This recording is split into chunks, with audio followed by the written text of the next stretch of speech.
Вітаю! З вами Сергій Макаренко і канал Життєві історії. В цьому випуску я продовжу розповідати про мандрівку до Будапешта, до столиці Угорщини. Якщо хтось із вас натрапив вперше на це відео, саме на другу частину, то першу частину ви можете подивитися за посиланням, яке десь тут вгорі буде, а також я продублюю це посилання в дописі до цього відео. Отже, приступаю до другої частини розповіді. Побувши та відкиснувши в сеченських термах, банях, термах чи там басейнах, по-різному їх називають, десь уже після 8 години вечора ми нарешті зібралися їхати назад в наш маленький готель. Потрібно було добре відпочити, адже перший день нашої мандрівки виявився дуже насиченим. Довга дорога в автобусі, прогулянки пішки і водні процедури. Від сеченських купалень проходить лінія метро, також там курсує тролейбус. Навігатор від Google підказав нам, що оптимальний варіант буде саме метро, тому ми вирішили спуститися під землю. І тут на нас чекав черговий сюрприз. Ця лінія метро виявилася зовсім не схожа на більш сучасну лінію, якою ми їхали від вокзалу Непліке до Корвіна. Це якесь дивовижне старовинне метро, а самі вагончики дуже маленькі і кумедні, наче якісь дрезини чи вагонетки для гномів, що видобувають під землею вугілля. На цьому незвичному поїзді ми доїхали до самого центру міста, де мали зробити пересадку на трамвай, щоб уже дістатися нашого району. І от, підіймаємося на поверхню в самісінькому центрі Будапешта. Я роззираюся навколо, дивлюся на високу будівлю поруч і бачу, що прямо на ній яскравим неоном світиться величезний напис «Bank of China» – «Банк Китаю». Побачивши цю неонову вивіску в центрі міста, я одразу згадав те гігантське будівництво, під'їжджаючи до Будапешта. І ту неймовірну кількість молодих китайців, які відпочивали в сеченських купальнях. Це вечір уже, фактично, як це центральна частина міста, Будапешта. Я хотів пізніше трошки розказати, але я помітив, що дуже багато в Будапешті китайців. Коли ми їхали до Будапешта, там до під'їзду, там декілька десятків кілометрів, було велике підприємство китайців. І от, дивіться, читайте, Bank of China. Тобто, я так розумію, що Китай дуже сильно кинув багато фінансів в Угорщину і Будапешт. Тому багато дуже китайців, інвестицій китайських дуже сильні. Ну так от. Так що от. Такі мої умозаключення. Треба ще цю інформацію перевірити офіційно, але от я думаю, що вона підтвердиться. Так що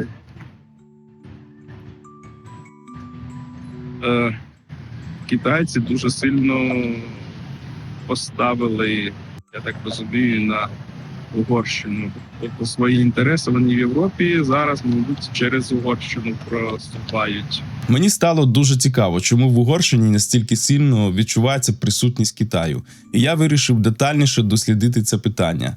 Те, що я дізнався, підтвердило мої догадки. З'ясувалося, що Будапешт став головним плацдармом та своєрідними воротами Пекіна до Європейського Союзу через низку цілком конкретних причин. По-перше, місто перетворилося на справжній фінансовий хаб регіону. Китайський банк відкрив свою філію в Будапешті ще у 2003 році, а згодом столиця Угорщини отримала офіційний статус центру клірингу китайських юанів у Центральній та Східній Європі. Це відкрило шлях для фінансування масштабних проєктів. Державна політика тодішнього уряду Орбана під назвою «Відкриття на схід» ідеально збігалася з китайською глобальною ініціативою «Один пояс, один шлях». Китайські банки почали видавати Угорщині рекордні кредити. Наприклад, у 2024 році Угорщина таємно взяла в кредит 1 мільярд євро у пулу китайських фінансових установ, серед яких був і той самий Bank of China. ніби й для фінансування інфраструктури. Хоча, на мою суб'єктивну думку, Орбан успішно привласнив значну частину цих грошей разом зі своєю командою, замість того, щоб реально покращувати інфраструктуру міста. Але це лише моє суб'єктивне припущення. Також виникає логічне питання, чому ж тут така велика китайська громада і звідки взялося стільки китайців? Виявляється, є важливий історичний фактор. Наприкінці 80-х та на початку 90-х років Угорщина була чи не єдиною країною Європи, яка запровадила безвізовий режим для громадян Китайської Народної Республіки. Тоді до Будапешта приїхали десятки тисяч китайських підприємців, які заснували ринки, торгові мережі та ресторани. Громада вкоренилася тут значно раніше, ніж у будь-якій іншій країні Східної Європи. Крім того, тривалий час в Угорщині діяла державна програма отримання посвідки на проживання в обмін на інвестиції, так звана програма «Золотих віз», якою масово скористалися заможні китайці. Зараз Угорщина стрімкими темпами перетворюється на європейський центр виробництва електромобілів завдяки Китаю. Тому й не дивно, що Орбан вів себе так, коли був головою уряду Угорщини. Отже, ми на власні очі побачили присутність Китаю в Угорщині, в Будапешті, сіли в трамвай і нарешті поїхали назад до нашого району, щоб відпочити після першого досить таки насиченого дня. І от дорогою в громадському транспорті, що в трамваях, що в тролейбусах, я звернув увагу на ще одну характерну рису місцевих жителів. За моїм спостереженням, склалося таке враження, що мадяри – це дуже шумні, дуже крикливі люди. Звісно, я не узагальнюю і не кажу про всіх абсолютно без винятку. Але те, що ми постійно спостерігали в транспорті, виглядало саме так. До того ж, тут дійсно багато ромів, і вони теж активно насичують навколишній простір своїм надзвичайно голосним спілкуванням. Якщо чесно, це досить таки напружує, і їздити в транспорті з ними стає некомфортно. Це швидко стомлює і подекуди навіть дратує.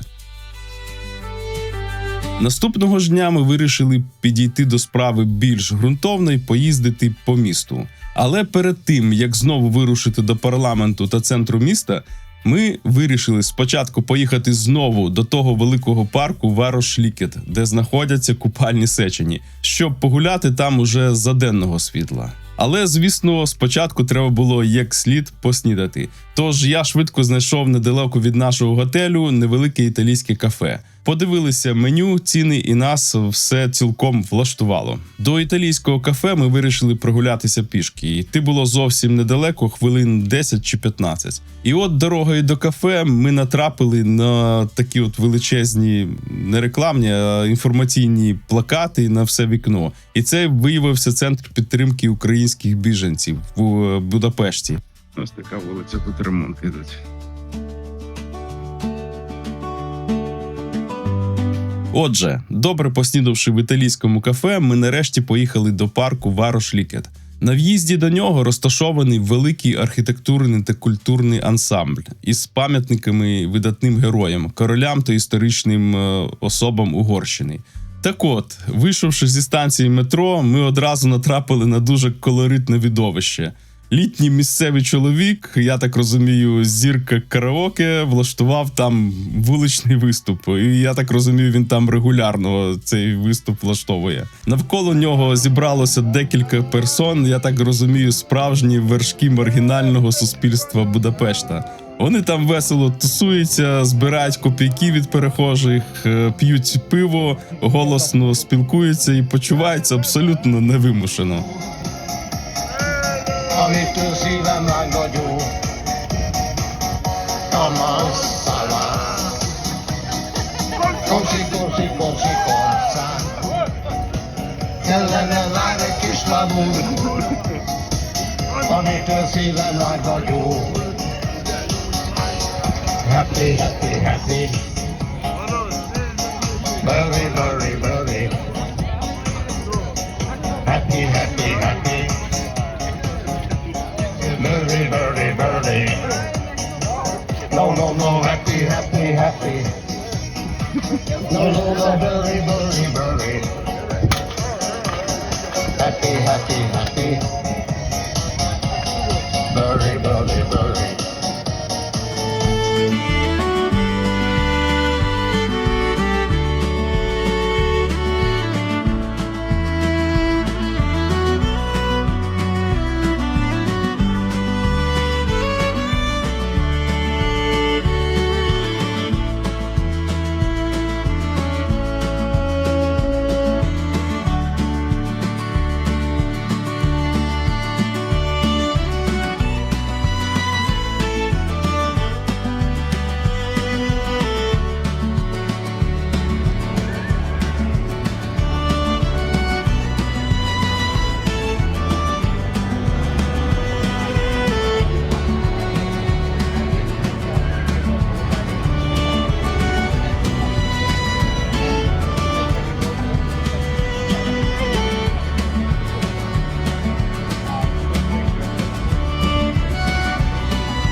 одним словом, типу пантеон героїв. Я так розумію, всіх історичні часи.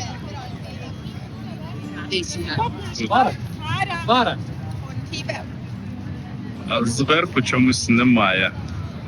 Там має хтось стояти, мав стояти хтось, а зараз його немає. Можливо, або знесли, або реконструкція відбулася якась. Така от площа.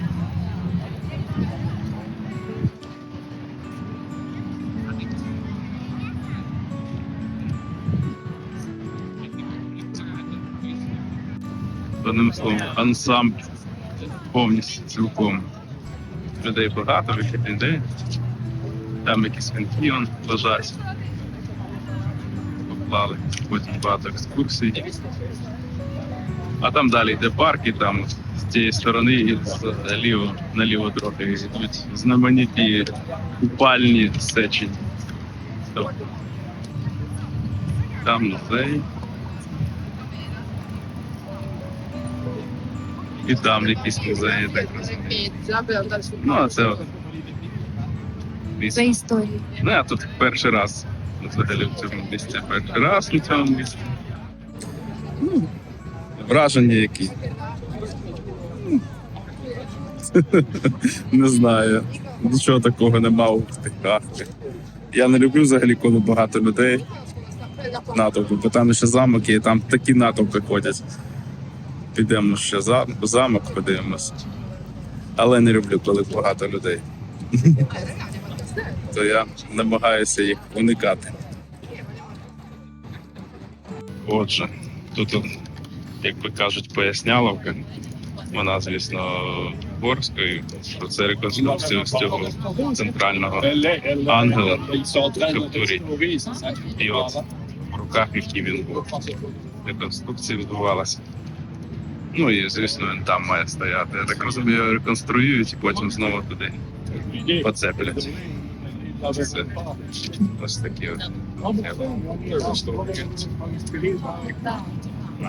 А, ну от, англійською мовою. Так, це Архангел Гавриїл. Гавриїл або Гавріель. Це як це читається. Ну, це для відвідувачів, інформація для відвідувачів. Все. Те, що там угорською, тут англійською. Та ж сама інформація.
book was studied later on in the later centuries by the historians, and they found that book to be the most detailed source of the early Hungarian history.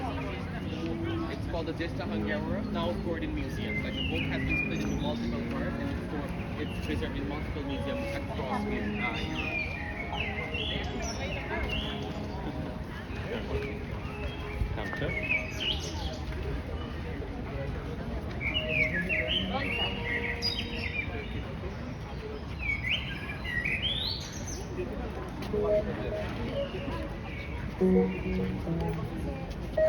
Пам'ятник Анонімус Нотаріус.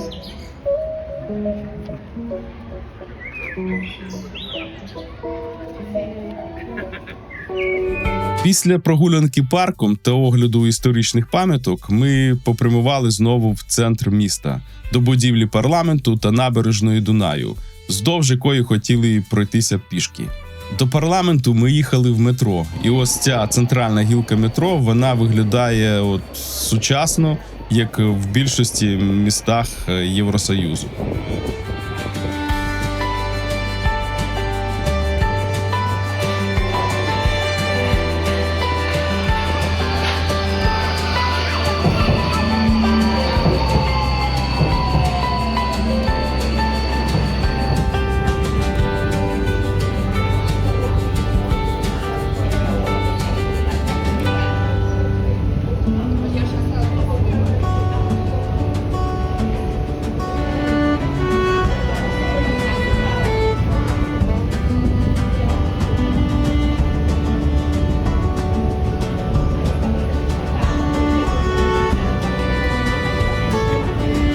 Коли ми вийшли зі станції метро і підійшли ближче до самого парламенту, то знову зіткнулися з натовпами туристів і черговими контрастами.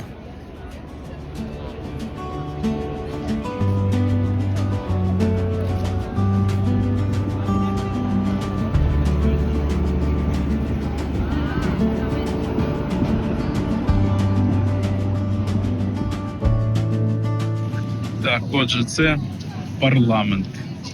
Це парламент Угорщини, фактично набережна Безпечна, центр міста, центральна частина.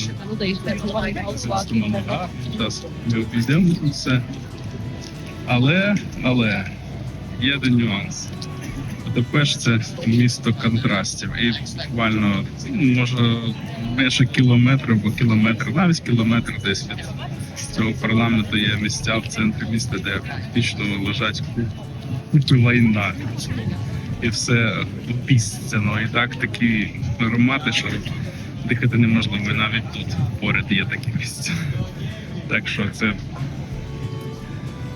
якщо чесно, то Київ навіть, думаю, зараз, під час війни з Росією, він виглядає, можливо, приємніше.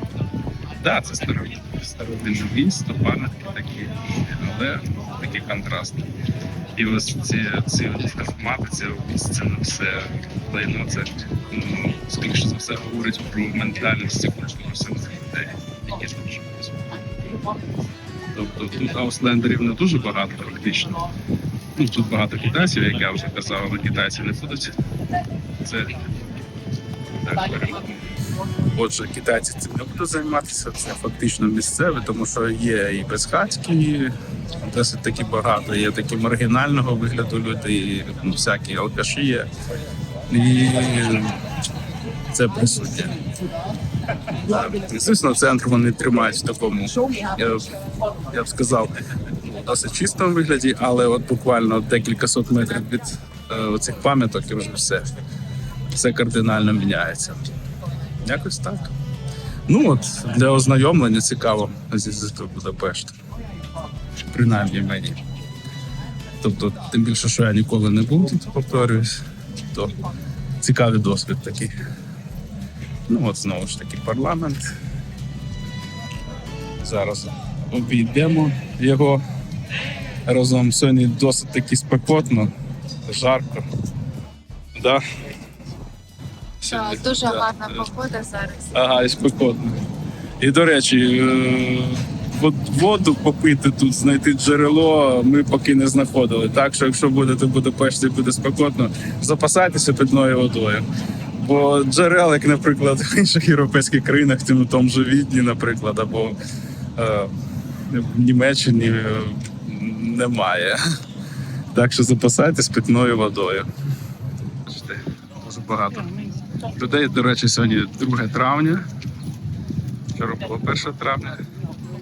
Сьогодні 2 і досить таки тепло. Ну, десь 23, можливо, буде градуси. Але добре, що є вітерець. Вітерець є, і це добре. Там уже, наверное, последний хоть.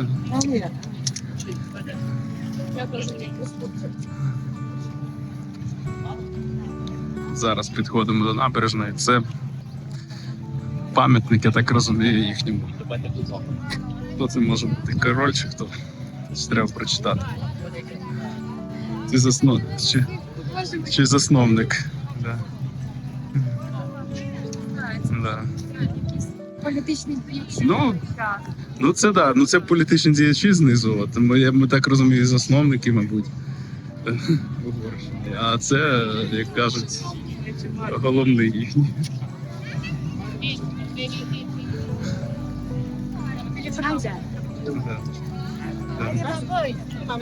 Так, ну от протилежна частина це Буда на протилежному березі Буда, а це частина Пешт.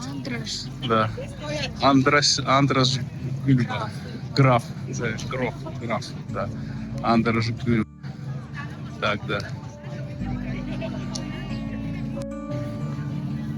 Да, і от знову я ж кажу. На протилежній частині це частина Буда, да? На цій стороні Буда. Так? На цій стороні Буда, А, та сторона, так. на цій стороні Пешт, а на іншій стороні. Ну так от я ж про що кажу.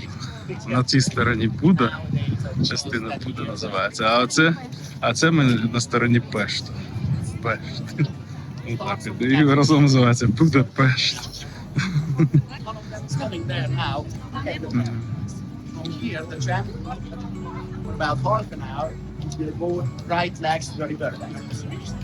Doesn't go now, but it will travel 7 bridges down.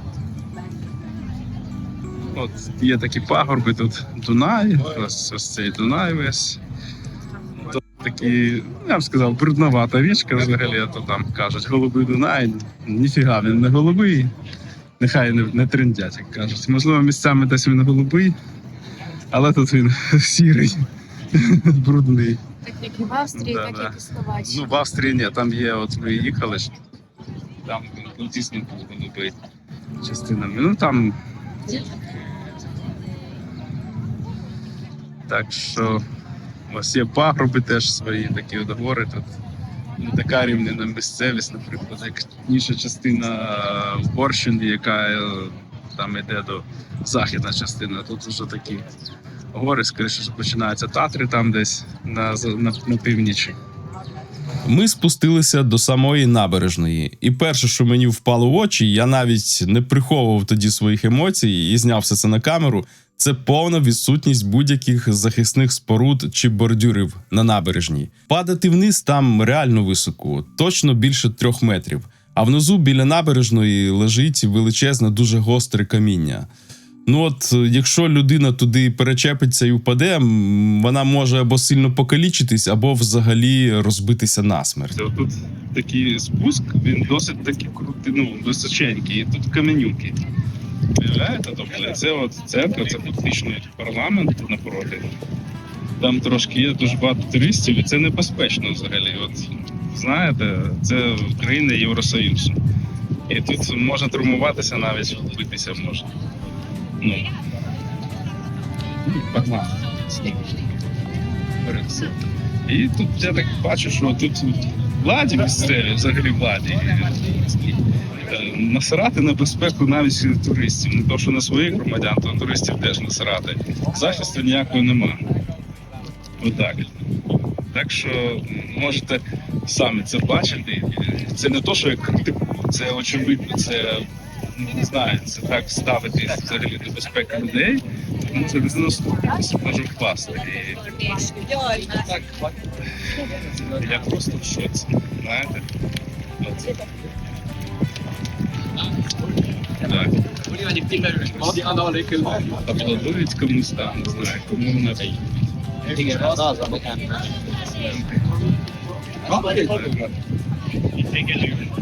Отже, одна із ознак, я б сказав, розумієте, країна в Євросоюзі. Але це показує, як багато років був фактично при владі та людина, корупціонер, проросійська людина, корупціонер Орбан, який тупо крав гроші і, можливо, ще й краде.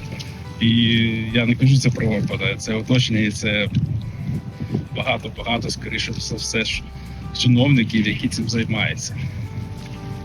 Ну, от така набережна. Ну, я вважаю таку набережну небезпечною, здоровою для життя. Тобто тут має бути все-таки загородь. Тобто має бути, бачите, який відбудовує це все.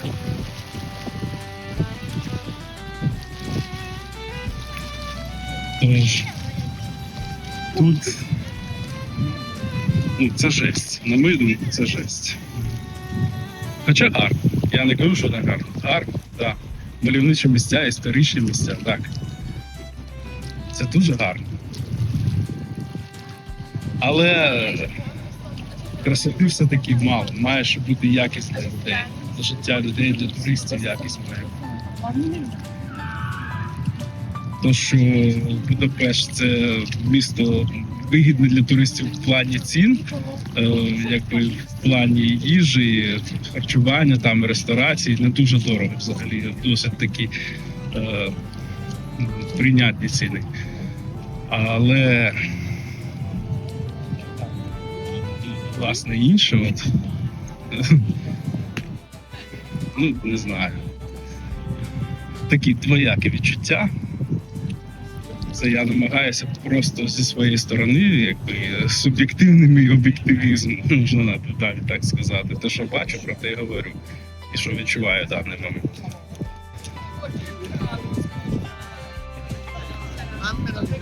Ну, я впевнений, що під це відео прилетить досить таки багато критичних коментарів, що ніде вам не подобається, везде вам все не так, і то не так. Ну, вибачте. Це не про те. Тобто є люди, яким все не так і ніде не так. Це є такі люди, однозначно, але я не причисляю себе до таких людей. Я просто дивлюсь об'єктивно, як вони є. І кажу, що о, це круто, це класно. Бачиш, це не круто, не окей. Це не круто, не окей. Це не класно. Ну, це все.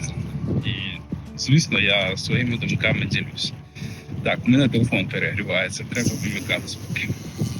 Тому, якщо будете в Будапешті і будете там гуляти, я дуже рекомендую не розслаблятися і постійно дивитися під ноги, бо трапитися може що завгодно.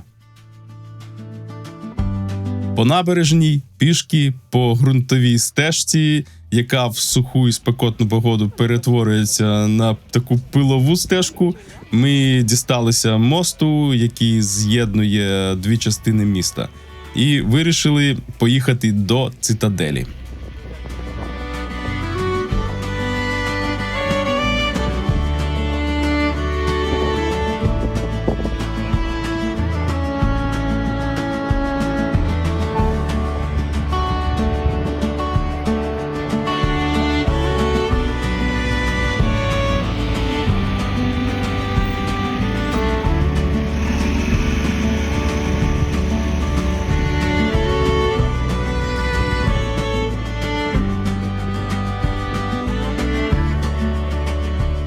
Ця споруда не просто так зветься цитаделлю. Колись це був західний оборонний форпост, звідки угорські війська тримали оборону міста.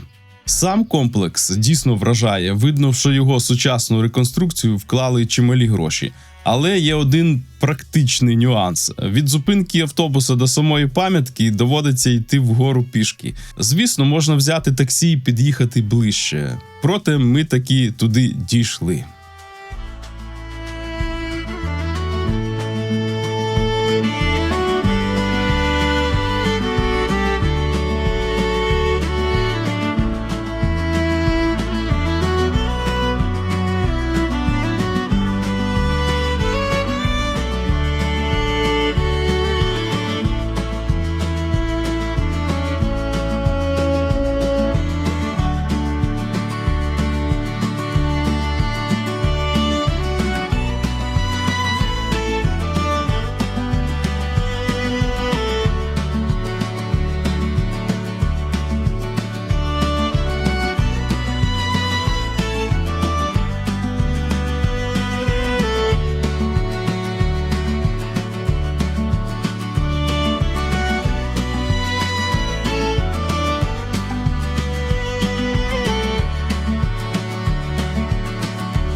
Ще одне моє спостереження щодо цитаделі. І це навіть не критика, а просто особисте практичне сприйняття.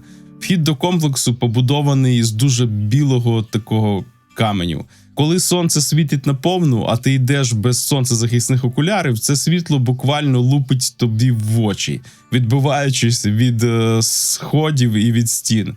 Це, звісно, виглядає неймовірно красиво, особливо вночі, коли вмикають штучну підсвітку. Але вдень та ще й у літню спеку ходити там через це біле сяйво досить таки некомфортно. Аж білим так віддає дуже яскраво.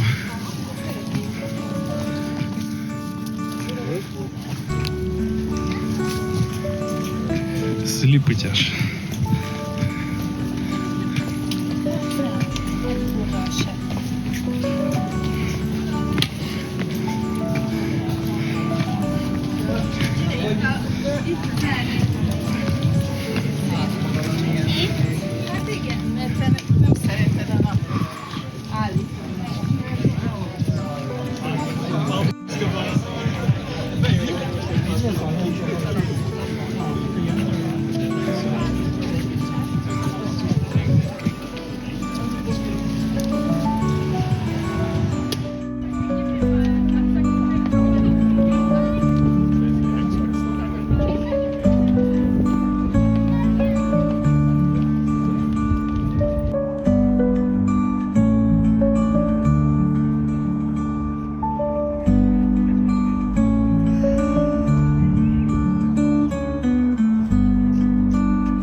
Після цитаделі ми поїхали до ще однієї відомої історичної локації – Рибацького бастіону.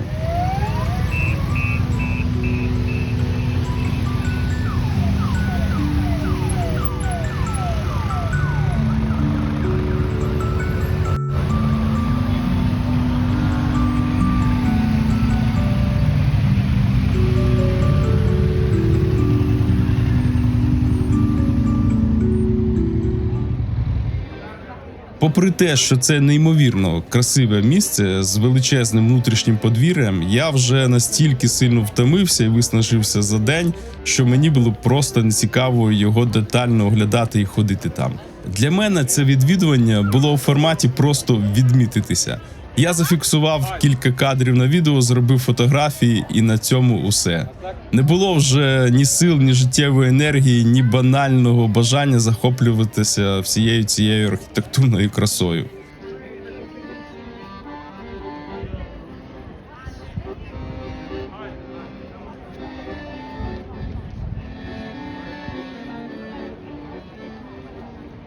Так от, враження від, я б сказав так, добового двохденного перебування в Будапешті, яке в цілому, якщо брати частину,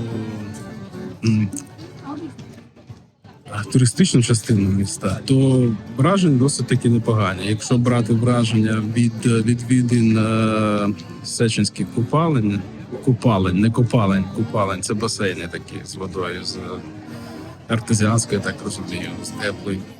То теж досить добре, але самі приміщення потребують реновації, реконструкції, тим більше, що вхід досить таки недешевий. По міркам самої Угорщини, Будапешта, це вихідний день 45 євро на людину, тобто цілий день. А якщо брати путній день, то ще дорожче. Місто велике саме по собі, взагалі досить таки велике, то за 2 дні ти його не об'їздиш. Якщо є машина, і то всі місця не заїдеш. Плюс, якщо з тим, що я з паличкою пересуваюсь, то транспорт відіграє важливу роль. Тому що от 2 підйоми, особливо останній цей, він досить таки негативно вплинув на мій стан, самопочуття, і я досить таки виснажився, і біль дуже сильний. Тому треба зважати на це, і бажано, щоб були альтернативні засоби до пересування або бюджет на них. Ми використовували ці дні, використовуємо тільки громадський транспорт. Транспорт, до речі, ходить досить таки добре. Пунктуальність непогана, як для Угорщини і для Будапешту. Що ще сказати? Є нічний транспорт, до речі, тому що тут нічне життя, як нам розказав адміністратор готелю, досить таки бурхливе і насичене, тому транспорт тут працює. Трамваї в центрі міста ходить цілодобово. І, до речі, проїзний, якщо приїжджаєте в Будапешт і берете 2-добовий проїзний по Будапешту, це коштує всього там біля 8 євро. Теж не дуже дорого. Якщо брати на 2 осіб, один квиток то ще дешевше виходить, але тоді ви маєте тільки вдвох і переміщатися. Окремо не можете по цьому квитку. Поки що так. Тобто ось такі перші враження. Повернувшись до Пешту, ми вирішили спочатку скупитися в дорогу та взяти продукти на завтрашній сніданок.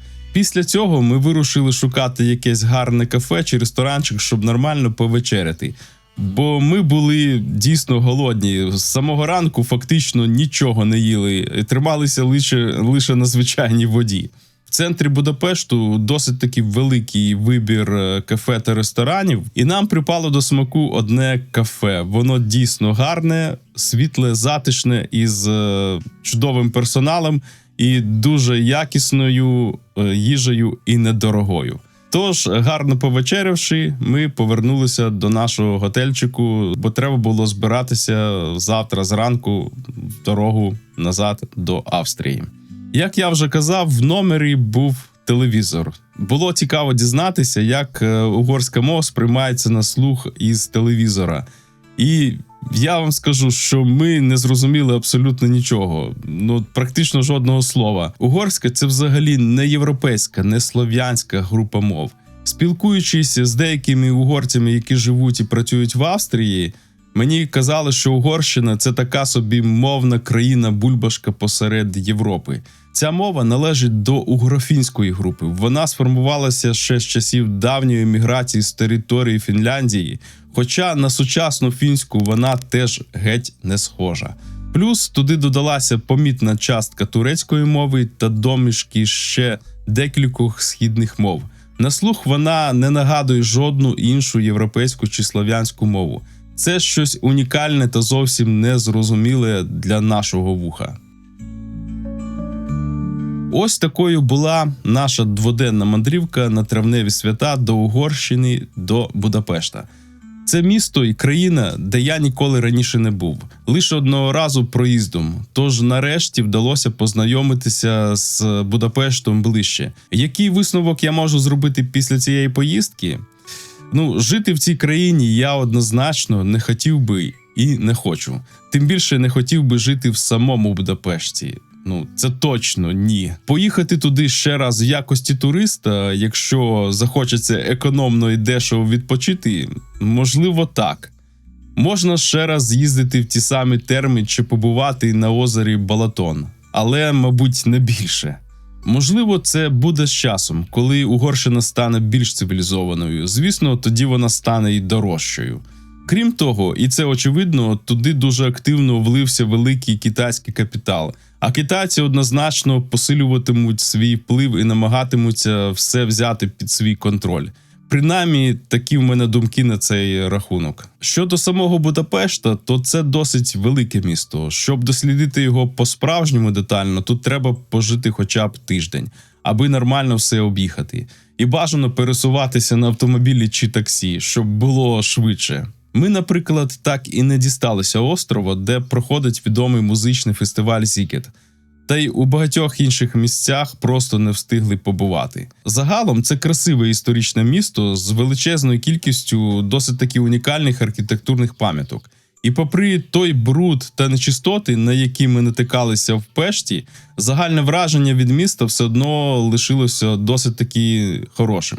Ось такою видалася наша подорож на початку травня. Якщо серед вас є ті, хто живе в Угорщині чи самому Будапешті, або бував там частіше і знає про це місто більше за мене, то пишіть в коментарях, спростовуйте мої висновки, мені буде дуже цікаво почитати це все. Дякую за перегляд. З вами був я, Сергій Макаренко, та канал Життєві історії. Бережіть себе, будьте здорові і до нової зустрічі!